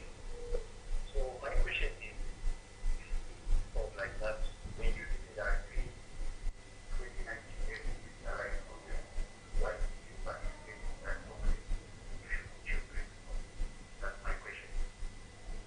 Okay, so the caller is saying that you can go ahead. Thank you so much. So yes, the caller is saying that if you didn't agree with the previous Congress, then why did you participate? That is their question. Well, first of all, when we are in a party and in a democracy, it is the decision of the majority that carries the day, irrespective of what my own opinion would have been. I was of the opinion that holding Guero in light of this Supreme Court appeal was wrong. I think I've been proven right now. But I did go and fully participate, because The majority said we go to Guero and so on. I was in the minority. And as a Democrat, you follow the decisions of the majority. Now, in this case, like in the Supreme Court case, we are faced with a choice, two choices: to ignore the court ruling altogether or to abide by the court ruling. And what I'm saying, Mr. Nyandoro, is that it is irresponsible, in my respectful view, as a party made up of relatively young people compared to our opponents within ZANU-PF on average, to be seen to be going against the rule of law. So I think that it de-brands the party. And I may not be appealing to many people now at this point in time. But I think when people watch this video 5 years from hence, they will appreciate that I was in the right. History will absolve me. Yes, we also have another caller here. Hello, Techno TV. Yeah, hello. Yes, shall I go ahead? Yes, please. To whom am I speaking to? Thank you. Yes, Simba Chikanza, and I'm a journalist. I've also been interviewing Senator Mwonzora, but I have a hot one here, having listened to him tonight. Yes, please. Yes, Senator Mwonzora, you are an expert here. You have been a lecturer for years. You've been a politician since the 1980s. You're perhaps the oldest opposition figure here in our country. Senator Mwonzora, you are now calling Chamisa's appointment by the late Morgan Tsvangirai unconstitutional, illegal. Senator Mwonzora, when yet you were quiet all these years, in 2009, from 2009 the constitution was changed. It has been changed 4 times. It was changed in 2009 when the term limits were lifted. Morgan Tsvangirai was supposed to have stepped down in 2011. In 2014, there were other changes. When you thought that you were going to assume the same powers that Tendai Biti had as Secretary General, that was in 2014. And we're told that there was another change that had been done again in 2009. In 2016, Morgan Tsvangirai, now having the powers of a dictator, which you were quiet all these years here, changed the constitution. Also, by the way, according to your own colleagues here, with the approval of the National Council, changed the constitution, and he then wielding the powers, the very same powers here, empowered by a constitution that has been approved by yourself in there quiet, and then appointed Nelson Chamisa, your nemesis, your well-known nemesis, Nelson Chamisa, and Elias Mutsuri. And now, Senator Mwonzora, was that the product of a constitution, a product of an illegality or a constitution, or that was a mere political, you could call it maybe something that is unethical, surely. And now you are now calling the same thing that you, an expert like you, were quiet since 2009. Okay. Don't you think, sir? Don't you think? Thank you so much. Excuse me, I'm going to use this word hopefully, that you are taking people for granted here? Thank you so much for your questions. Yes. Well, Simba, there's no reason to get angry, my brother. These things do pass, and I appeal to you, having interacted with you, not to lose your nerve at all. I mean, there's no need for that.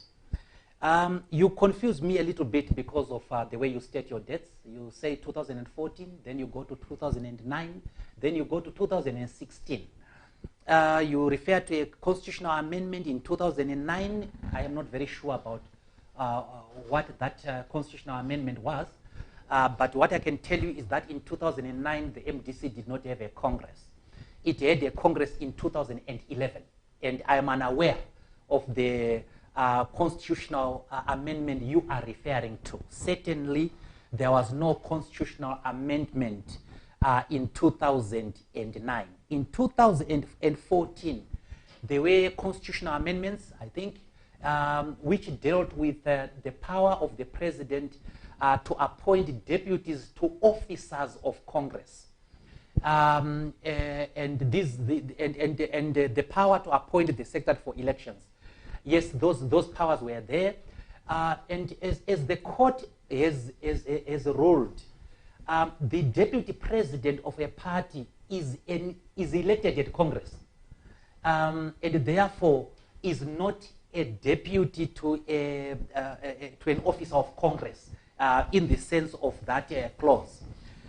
So the president Tsvangirai acted to use the National Council to make the appointments.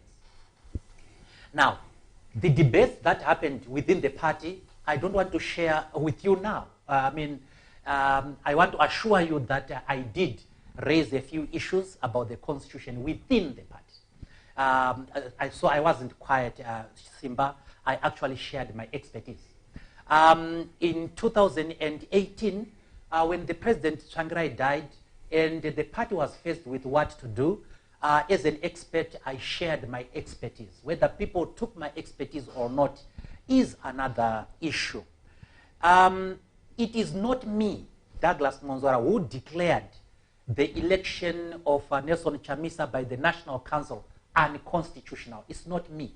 It is the highest court of the land, having listened to the arguments made not by me at all, but Advocate Chamisa's lawyers and Mashawira's lawyers. The court looked at that and came to the conclusion that what we did in 2016 was unconstitutional. That's not me. That's what the court is saying. And where I am differing with you and other people is that what do we do when faced with that, a court judgment?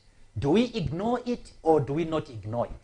I am saying let's not ignore it. You are saying let's ignore it. And I'm saying, with due respect to you, if you say let's ignore court orders, court judgments, will you complain tomorrow when ZANU-PF does the same to the people of Zimbabwe?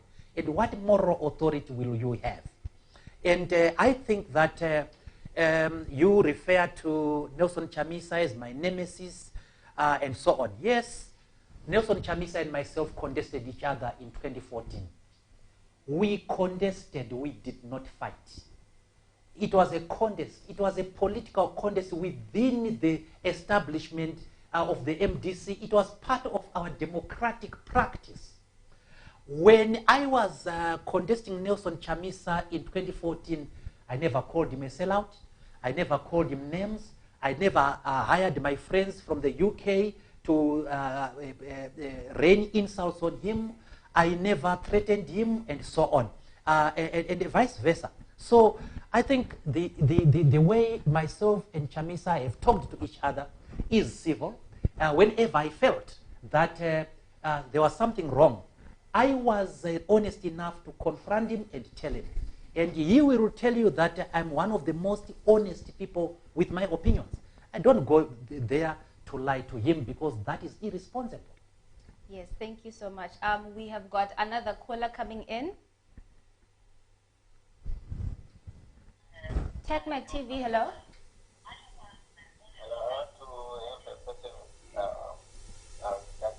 Yes, please. To whom am I speaking to? Okay, thank you. You may fire away. Hello? Yes. What is your question? Hello, my name is Owen Sari. I'm calling from the United States of America. And I am just speaking to Owen Sari. Yes, thank you. You may ask your question. I know my question is the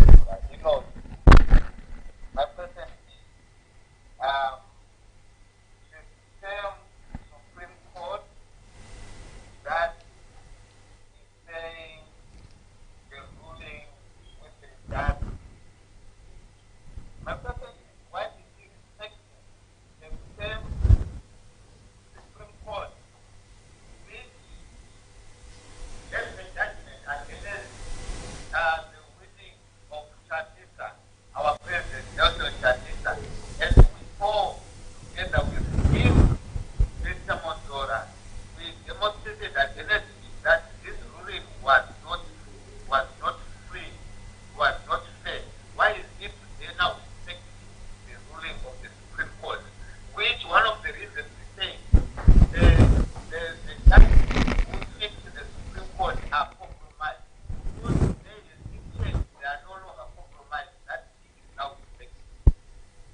Yes, thank you so much for your question. Thank you, Owen. And it has been a long time. I hope you are safe with this COVID problem. I just hope you are safe. Please stay safe. I would want us to meet and have one of those next time we meet. Greetings to your family, to your wife and the kids. The issue, Owen, is not whether I agree with the Supreme Court. It is not whether I think that the Supreme Court is a fair court always.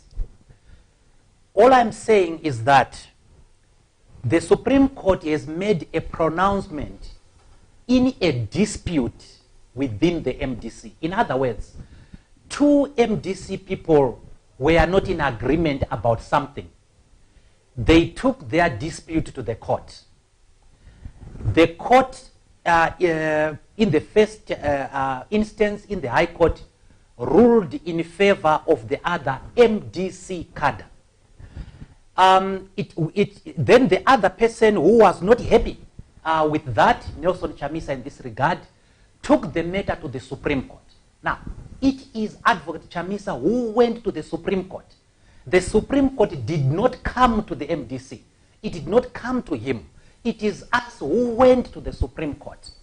And the Supreme Court has adjudicated on the dispute between the two people belonging to the same party. And the question is, do we respect the decision? Do we follow the decision or do we not? That is the clean choice that is there, Owen. And I am saying that let's follow the ruling because it is adjudicating on a dispute between two MDC people who have failed to resolve it internally. They have exported it to the external fora. And now when the external fora has made a ruling, has made a ruling now, the other one is saying, I won't follow it, escalating the dispute. Because if we don't follow it, Mashawira is still going to say, no, but this is unfair. I took my dispute to the Supreme Court. I was adjudged to be right. And therefore, let's, in my respectful view, I'm saying, let's follow the decision of the court. I may be wrong, Owen, in looking at things this way. But the fact that I'm looking at things this way does not make me ZANU-PF. It does not make me a sellout. It does not justify my colleagues in the MDC calling me names, insulting my wife on Twitter and on Facebook and on WhatsApp, insulting my children. It does not call for that. I am seeing things differently. I have not seen anybody who has advanced a legally sound reason, a constitutionally sound reason, or a politically sound reason for a political party to disregard a judgment by the court of this nature. Yes, we have more callers coming in. Just keep your calls coming. Check my TV, hello? Hello, how are you? Yes, to whom am I speaking to? You're speaking to Mwonzora, Solomon. Yes, you may ask your question. Yes, Senator Mwonzora. Yeah. Yes, how are you, Senator? Did it right, how are you? My question to you is, you believe so much in the majority rule, or you always believe that I'm okay. I'm saying you always say majority, democracy is the dictatorship of the majority. Yes. Yes. Hello? So what I'm asking is, hello? Yes, We can hear you. Go ahead. Hello, can you hear me? Yes, we can hear you. Please continue. My question to Senator Mwonzora is that one, the majority of the FDC members, its leadership, and all other people are saying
The other or the last issue is why is it that only you, Mwonzora, and Komichi were the only people that attended the Supreme Court and celebrated it with the Senator Komichi having a prepared speech?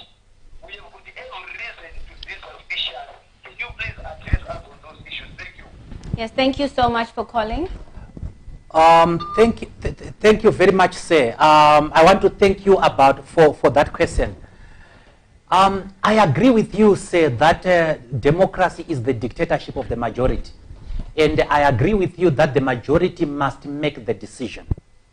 And I am saying, when we go to the Congress, that majority has an opportunity of choosing the president in accordance with the law. By refusing to go to that extraordinary Congress, we are denying that majority its right to make emphatic who its leader is. Then you are saying after the MDC was went to Gweru, it morphed into another party called the MDC Alliance. It is a very, very dangerous argument to advance, because it then means that the party that came out of Gweru does not have MPs. So it's a very, very dangerous argument to make. The truth of the matter is that it is the same party now. Now you ask me, why was Komichi at the Supreme Court? Forget about myself. Why was Komichi at the Supreme Court? Number one, if you go to the Supreme Court papers, Morgan Komichi is the third appellant. He was a party to the judgment. He was a party to the case. And the Supreme Court found everybody whose name was appearing on the court papers. And Komichi's name was appearing on the court papers. If you go to the Supreme Court judgment right now, and I invite you to Google it, you will find that Douglas Mwonzora is the third respondent. The Supreme Court was calling on people who were involved in the case. And of the MDC leaders, apart from Nelson Chamisa, Komichi and myself were the only ones cited in that court case. So we went to the court to listen to what the court had said. And Komichi then said, in his capacity as the national chairman, he thought it was fair that we follow the court case. You are saying that as Deputy Secretary for International Affairs, are you allowed to talk to the press? I'll give you two answers there. The first answer is that by virtue of the Supreme Court ruling, I am the Secretary General right now. And yes, in terms of the Constitution, I have the right to speak to the press. The second answer is that whenever a person makes allegations against someone else at a forum, that somebody else must defend themselves at that forum. Now, you have seen people calling me sellout, CIO, all sorts of names on the public forum, on TV, on radio. And I have to defend myself at the same platform. This is what is called democracy. It is in the Constitution of Zimbabwe. You can't denigrate me, put my name in the mud, in the public domain, and tell me that I can't defend myself. That would be unfair and unjust. For example, a man called Hopewell Chingono posted false charts on Twitter and said that these charts were coming from myself, from my WhatsApp phone. And these charts were trying to link me to Emerson Mnangagwa. Mr. Hopewell Chingono knew that he was posting something false. And after a few minutes, he took down his tweet because he knew that it had legal problems. He knew that it was false. But without checking with me, he had posted it to you. You had read about it. You had formed an opinion that your friend Mwonzora was selling out to Mnangagwa. And it turns out to be false. And I must come to the same platform and tell you that it is false. Mr. Chingono, I'm going to have a small discussion with him. He has to be more responsible as a journalist. Before you publish something about somebody, you have to check with them. You have to give them the right to respond. Similarly, I saw a letter which was being circulated to the effect that I had recalled members of parliament. Again, that letter was fake. And again, it has been circulated to you, to the public, to the social media. And I want to just say to you that it is at the same platform that I can correct wrong information.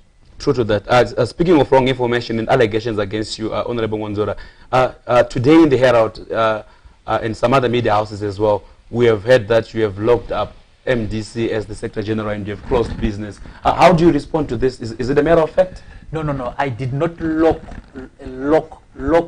out the MDC. What I simply said to the journalists is that I ordered the MDC to be on lockdown. This is when I did discover that a few youngsters were going in and out of the premises. In the face of the COVID problem, the COVID-19 problem. So you made an order to lock it down? I made an order that the people must lock down. And you made that order as the Secretary General? Yes. Out of interest. And I would have made that thing even as a Secretary for International Affairs, Deputy Secretary for International Affairs. I understand. We cannot afford to be irresponsible with the lives of these youngsters. The impression created is that I went with a bolt cutter maybe and put the locks myself. Yes, that's what I wanted you to respond to. It was just an impression. I did not do any such thing. I told the guard who was there to lock the offices using the keys that he was holding. Okay. And to prevent people moving in and out. And I had discovered I heard that about 33 youngsters were there in the building, and they were not wearing any protective clothing. And I thought that it was a responsible thing for me to do. If I was wrong, then... We also heard there were some of these youth supporters from those people who are supporting you. They also came to Harvest House as well, or to Mwonzora in support of you, and they've also been at the offices. Is this a matter of fact? Do you have supporters who have been... I don't stay at Morgan Tsvangirai House. So they wanted to take over Morgan Tsvangirai House in support of you. That is false information. I can tell you it's false information. When I ordered the closing down of the offices, I didn't say close them down to people who don't support me. I said close the offices down. Lock the offices. To anybody, so that people don't endanger themselves. As a legal expert, Honorable Mwonzora, your term as the Secretary General of the MDC would have expired in October. That means technically you can't still even speak or talk as the Secretary General. How do you respond to this technicality? That should we revert back to the old settings, you are still no longer the MDC Secretary General because that term expired? Yeah, the term did expire, but there was an intervening problem, and where there is a supervening impossibility, then the courts extend, and what the Supreme Court said is that they are extending our term by 3 months to facilitate the holding of the Congress. So after 3 months, the people vote for whoever they want. As Secretary General. Do you think you're going to hold the Congress? Are you going to be able to do that? Is it practical? Yes, it is. It is, of course. It is very practical. And you'll have a quorum to do that? Of course, yes. Do you have enough people that call for a quorum? The people will come. And I have heard Professor Ngube and my other friends saying that there will be no quorum. How do they know? You see, these are the same people who are saying, when we go to the Supreme Court, Mashawira will not win. And Mashawira won. These are the same people who said, if we go to the Constitutional Court, we will win. Who else is going to come in and make the quorum? You are strong on this. You are very sure and clear. We did not win. You are clear on this, Honorable Mwonzora. Who is going to be supporting the quorum? What I'm saying to you, my young brother, is Nobody has carried the census. And to come to that conclusion, it's an unscientific postulation by people who ought to know better. Do you have certain members for sure that you know are going to come for this Congress? That's of interest. What I know is that the majority of the MDC people will come for that Congress. And if people think they will not come, let the Congress happen and we see. People will come, my brother. And it is also wrong for the leaders in Harare, the leaders in Bulawayo, sitting in the comfort of their houses, to think about people in Nyanga, to think about people in Cholocho, to think about people in Zaka. Those people have their own minds as well. So to assume that people are not going to come without asking them is being very presumptuous, in my view. Yes, I will be taking another call. The last one, yes. The last This is our last call, so to those that don't, please, you can just stop calling. Yes. TechMac TV, hello? Hello? Yes, to whom am I speaking to? You're speaking to Vijay. Yes, so you can ask your question. Okay.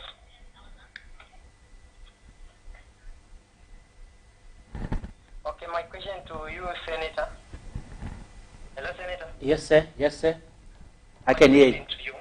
Yes. According to the MDCT Constitution, a special Congress is supposed to be called to elect a leader and not replace President Shangirai. Right? Hello? Yes, he's listening. Please go ahead with the question. We are out of time. My understanding is Premier President Shangirai that can expire. Number two, my understanding is for there to be a special Congress, the National Executive Council should have a quorum. You have a quorum for a special Congress. In this particular case, what happens if the National Executive Council doesn't have a quorum? My last question to you, Senator, you said you participated in the Congress in 2019 because the majority wanted the Congress.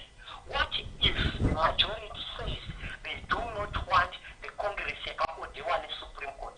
Are you going to go by what the majority says, or you are going to disregard in this particular case? Since you said the minimum principles in Amatauraya, surprisingly, you participated in a Congress that you didn't agree with, despite you having your principle, but because the majority you participated. So that if majority now says we held our Congress, or we are not interested in this special Congress, are you going to do them to go with the majority or what? Thank you, Senate. Thank you so much for your question. Yeah, I want to thank you for that question. Unfortunately, I didn't get the name, but I want to thank you, Sterek. Ne question ya mabvunza. The first one is that what if the National Council does not form a quorum? Our Constitution says if the National Council does not form a quorum, the meeting will go ahead, and the quorum there will be then it will be ratified at the next National Council meeting that forms a quorum. So it doesn't mean that if there is no quorum, then there is no meeting. But what is important is that how do people know that there will be no quorum?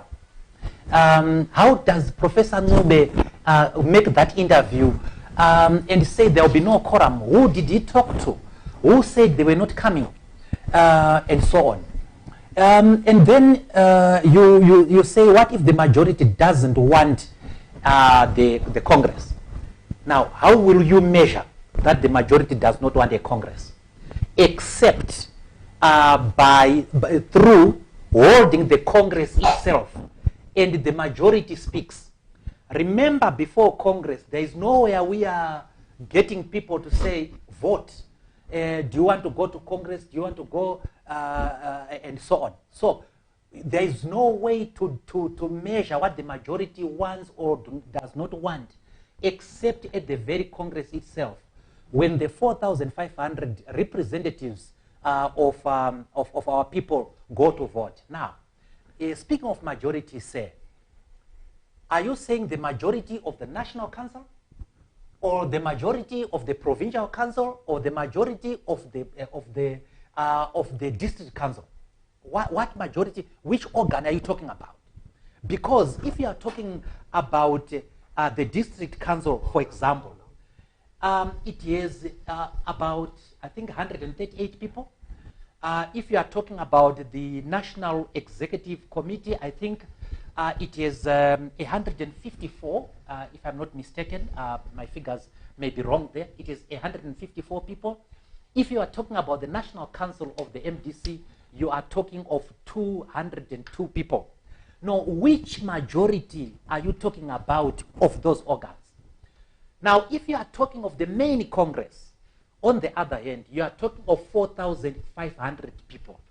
Is it fair for 202 people to make a decision on behalf of the 4,500 people who may or may not want to cast their ballots at Congress? Well answered there, Honorable Mwonzora. So I'll cut you short. We just have another caller that has been insistent, so that before we wrap it up, we just give justice to this one. TechMake TV, hello. Hello, good afternoon. Yes, how are you? Yes. To whom am I speaking to? My name is Mwonzora. Yes, Mr. Muchemwa, you may ask your question. Senator Douglas Mwonzora, I'm one of the people who admire you very much. You are a very respected lawyer. And I mean, I've watched the Democrat show that you had earlier. It's a very good view. In there, I mean, we've seen that you really be a strong character. But my problem with this issue is that the issue went to the Supreme Court, and the Supreme Court passed their judgment, which seems to be against the MDC alliance, or which seems to be like to be going to destroy the MDC party, whichever way you look at it. So, what surprises me now is, why are you sort of in a celebratory mood to celebrate a decision which seems to be targeted at destroying the MDC alliance or the MDC party? Would it not, because I know like quite a number of people within the MDC, even supporters of MDC. I'm one of Nelson Chamisa supporter myself, and I'm really keen to see how this pans out, and I may be inclined to believe that the Supreme Court judgment was actually correct, which is fine, but if it was correct, do we then need to celebrate it right now, or do we need to regroup as the MDC? Do whatever meetings we have to do, maybe the standing committee, and then come up with a decision that is beneficial to the party. Because what I think is happening now is that we are seeing some people, yourself and Morgan Committee, who I also respect, by the way, sort of celebrating this decision of the Supreme Court, which seems to be targeted at destroying the party. Can you just try to explain that? Because I think that's what I need. Okay, thank you so much. Thank you very much. Yes. Yeah. Thank you, my brother, and I wish you well where you are, and I wish you all the safety there. I am not celebrating the judgment. I am not. I did not pop champagne over the judgment at all.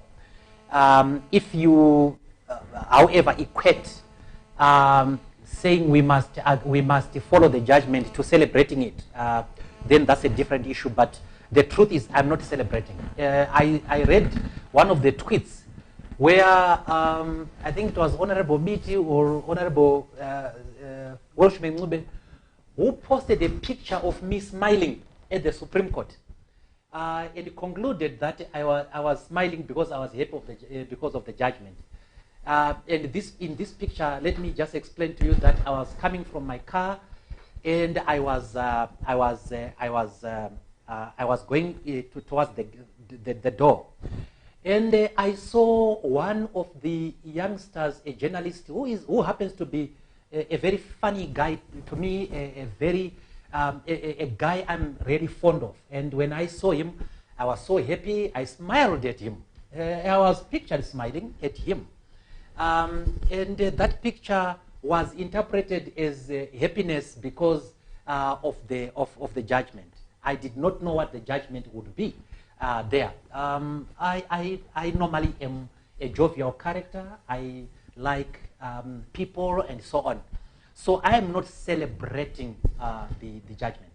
But what I am saying is that all is not lost for the MDC. This judgment does not destroy the MDC. This judgment gives the MDC the chance to correct itself image-wise.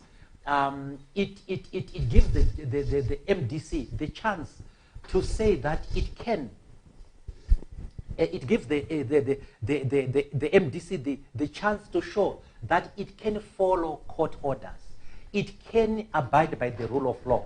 And it does not disregard it when a smaller person wins. It gives us that opportunity.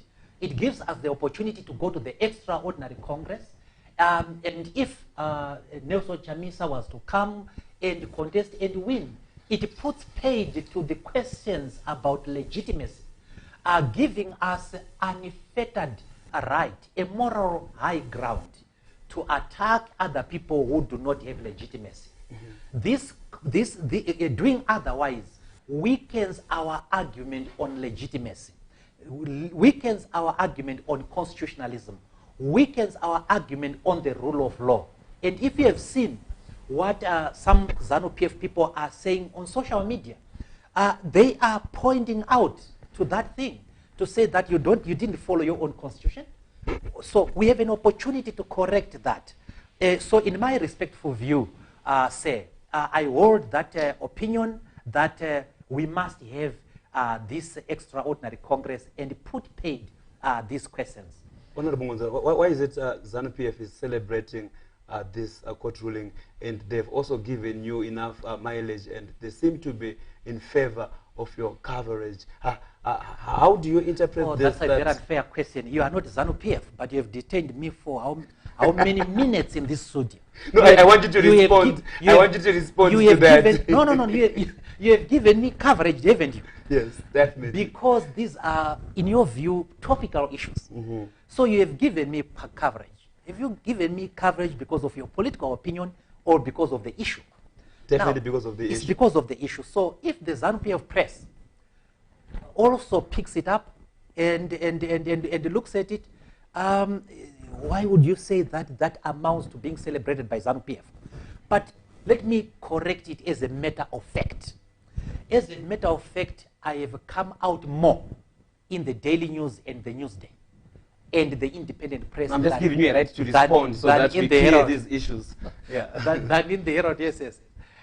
Those people who are saying this are just saying this in order to score a point. Mm-hmm. But really, factually, I think I appeared in the Herald, I think twice now, today and the other day. The rest of the days, it is the independent media itself. And it is divided. The opinion is divided on whether the MDC must follow the rules or not. I happen to belong to the other school of thought, while others belong to the other school of thought. Who are they to say that everybody must agree with them? Who am I also to say that everybody must agree with what I want? We must celebrate that in this country we have people who differ in their opinions. Mm-hmm. And in this particular respect, we are differing on a very simple issue. Do we follow the judgment or do we not? Mm-hmm. Do we follow our constitution or do we not? Do we say, because we have the majority, we disregard the rules? And if that is what people are saying, like the gentleman who says, what if the majority says, to hell with everything? We go our way anyway. I want to say the majority is not always right. What if the same majority says, let's go and kill people in Mbare? Do we follow it because it is coming from the majority? Or do we exercise the responsibility? I think we exercise the responsibility in this case. On that line, people are worried, or there's a general worry that MDC or the Chamisa camp, should I say, is going to lose charge of Harvest House. How do you see this? You're a legal expert. Can you please explain to us who has got legal rights and control over Morgan Richard Tsvangirai House should The this play Harvest out? House does not belong to what you call the Chamisa camp. The Harvest House as a party headquarters belongs to everyone in the MDC. So for anybody to then say, because I am in this camp, therefore I have this entitlement, it will be very wrong. It belongs as a headquarters to those who may, within them, support the current president, and those who may not. It's their headquarters as well. And they have the right to. So there is no problem. I don't think anybody is going to be removed from the Harvest House. And certainly right now, as the interim leadership, and we are just interim leadership for 3 months. As the interim leadership, we have no intention of evicting someone from anybody from a Harvest House. But who really owns it? Let's speak about ownership. Can you enlighten our viewers? Yes. Who owns Harvest House? It is who owned, really owns that property? It is owned by a company called Harvest House Private Limited. It is run by a trust, and that trust has got 3 trustees: Ian Makoni, Tim Neal, and Advocate Eric Martinenga. Yes, so it's a separate entity from the party. Okay. So they entrust the property to whosoever they want. How does it go? Well, the arrangement has been that we occupy the property at a nominal rent of $1 bond a year. So you are basically renting the property. You don't own the property. We don't own the property. And the lessee has got the right, the lessor has got the right to withdraw to the lessee as and when the contract clearly says that. We don't want to incite the Maconis and the Martinengas into thinking that way. We have cherished and we are very grateful at them allowing us to occupy the headquarters. It has been part of their corporate social responsibility, and we must thank them. The MDC did not start. No, I'm asking, not to try and decide that, but I'm asking because there's now a public opinion that Mwonzora has taken over charge and has locked HQ because he's the Secretary General. So I'm asking, beyond you, who else is much more powerful, and how does I this have go not on? locked up. I have locked. No, you surely answered I've that. You down. surely have answered that. Yes, it's locked down, not locked up. Sorry, just for the sake of emphasis, it's locked down in response to the health issue, and not locking other people out of the premises. It's never my intention, and I don't want to do that. At the end of the day, I want to assure the people of Zimbabwe that we want a united MDC. We want a responsible MDC. We want the MDC to take over governmental power through peaceful, democratic, and constitutional means, govern differently and change the lives of the people of Zimbabwe for the better. It is never about individual leaders. It is not about Chamisa, it is not about Mwonzora, it is not about Komich, it's not about Welshman, it's not about Biti. It is about the majority of the people of Zimbabwe. They are looking up to us to make responsible decisions on their behalf. In my own respectful view, the earlier we get past this hurdle, the better, so that we prepare for the epic battle in 2023. And in 2023, it doesn't matter whether this one is the president or not. There is enough bread for everyone in this country. And therefore, I think I want to appeal to our members to stop this acrimony and this rancor, to stop this hate language. We do not cease to belong to the same political party because we happen to think differently. Democracy should not be a mere ideal. It should be a way of life. And here we are being tested in our democratic credentials. And it happens to be me who is in the thick of things. Mr. Mwonzora thinks differently. How do those who don't think the same as him react to him? And I dare say, my critics, my opponents, have failed the democracy test. We can do better. I was going to ask you, Honorable Mwonzora, to give us your parting shot, but you you're in a clever way, in a much more smart way, you've managed to just do this. But we do so much thank you for taking your time to be with us. This was supposed to be an under 45 minutes show, but I know we've been going on and on for a long time. But we surely do thank you, and we do appreciate your presence with us. We do not take it for granted. You owe my wife an explanation. I'm sure your wife should be watching live right now. He is nowhere else. He's within us, and he's still in the studio. And for sure, like I've said a few minutes back, we do really greatly appreciate his time, and we do not take it for granted. Honorable Mwonzora, and to all our viewers who have been watching us for the past hours, we do thank you so much. Tomorrow we're going to be having much more people as well to discuss these issues that have been ongoing, and definitely I think we'll have his MCs. We are going to be having the Secretary General, Honorable Charlton Wende as well, and Douglas Coulter. And hopefully after we have them independently, we are going to have them all together, hopefully if everything allows us, so that we do get to discuss these things as Zimbabweans, and let's get to have a different perspective around this issue. My name is Tonio. It's been a pleasure to have you guys for these past few hours, and we thank you, Honorable Mwonzora, and over to you. And my name is Chikondi, and thank you so much for joining us.